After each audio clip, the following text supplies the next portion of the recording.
नमस्कार बच्चों, मैं सुनंदा मैम आपका अपने करंट अफेयर्स चैनल्स में स्वागत करती हूँ। लेकिन आज हम आपको करंट अफेयर्स नहीं पढ़ाएंगे, आज हम आपको पढ़ाएंगे इतिहास। वो भी इतिहास आप पढ़ते आ रहे हों, लेकिन होता क्या है, इतिहास में बहुत सारे डेट होते हैं, सन मतलब ईयर्स होते हैं, है ना, बहुत सारे क्रमबद्धता होती हैं। तो जनरली हम उस चीज़ों को अच्छे से पढ़ नहीं पाते, याद नहीं कर पाते। एक्चुअली पढ़ते पाते हैं लेकिन हम उसे याद नहीं कर पाते हैं। तो हमें उसके लिए क्या करना चाहिए? तो कुछ ट्रिक्स है जिसके माध्यम से हम कुछ छोटी छोटी चीज़ें याद रखते हैं। और वो ट्रिक्स को जनरली होता क्या है कि आप एक बार पढ़ोगे, दो बार पढ़ोगे तो आपको याद नहीं होगा, वो आपको याद होगा उसको बार बार रिपीट करने से, बार बार रिविजन करने से। कोई भी चीज़ों को रिविजन करोगे, प्रैक्टिस करोगे, वो हमेशा याद रहेगी।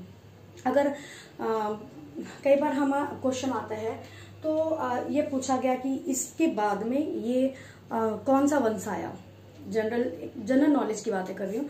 तो जैसे कि हम इतिहास में देखते हैं, जब मोहम्मद काल या जब मुगल काल चालू होता है, तो ये मुगल काल चालू होता है तो क्या होता है उस पर, है ना। तो हम देखते हैं, देखो ट्रिक्स बता रही हूँ कौन सा वंश आया।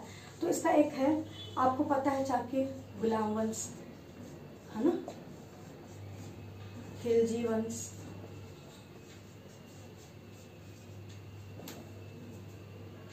तुगलक वंश, लोधी वंश।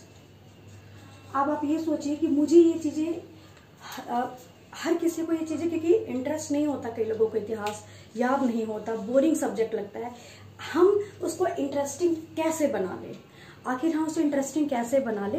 तो इसको इंटरेस्टिंग बनाने के लिए हम इसको अलग अलग टाइप्स की ट्रिक्स बनाते हैं। क्योंकि आप जानते हैं कि हमारी मेमोरी कभी भी कोई आश्चर्यजनक चीज़ों को, ट्रिक्स को या मज़ेदार चीज़ों को हमेशा याद रखती है। आप लोगों को बहुत अच्छे से पता होगा, है ना। तो ये इसको भी, इतिहास को हमें इतने मज़ेदार कर ले कि ये चीज़ें आपको हमेशा के लिए याद हो जाए। तो इसके लिए आपको क्या करना है, मैं कुछ ट्रिक्स बता रही हूँ। हमने बताया था मुगल वंश है, और उसके बाद कौन कौन सा वंश आया। तो हमने देखा कि गुलाम वंश, खिलजी वंश, तुगलक वंश, लोधी वंश। तो ये मुझे याद कैसे है, तो इसका ट्रिक्स है।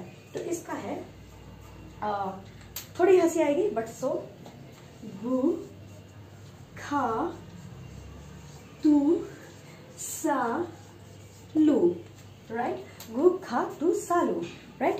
तो ये गु खा तू सालू मीन्स क्या? गु खा तू सालू तो ये होता है, जैसे हम देखें कि गु मतलब गुलाम वंश, खा मतलब खिलजी वंश, तू मतलब